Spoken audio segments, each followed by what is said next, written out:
search for a cruise ship passenger who went overboard off Key Largo. That man was reportedly seen jumping from one of the upper decks of the Independence of the Seas.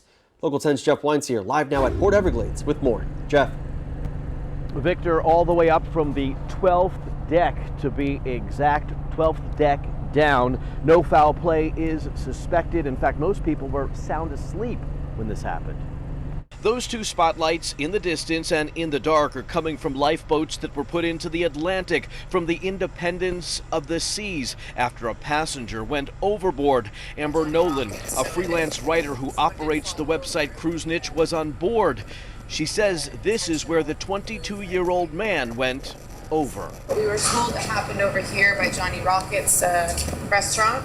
Most passengers didn't even know it happened. We were woken up by the jolt of the ship actually turning around. You heard them call it was Oscar port side is what they said, and I'm not being familiar with it, had no idea, and I thought, well, that's weird for them to be making announcements during the middle of the night. I could tell when I was sleeping that the ship was lurching, like going in a circle. Didn't make sense to me. It happened just before 2 o'clock this morning, 33 miles southeast of Key Largo.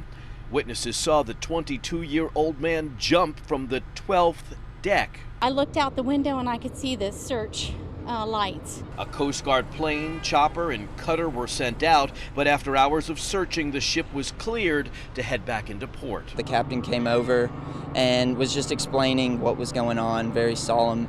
You could tell he was very grief-stricken, but just told us that somebody had jumped off. Heartbreaking for the crew as well. You could tell that they were all very somber.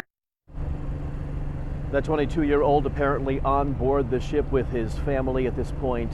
No body has been recovered. In Port Everglades, Jeff Wines here, Local 10 News.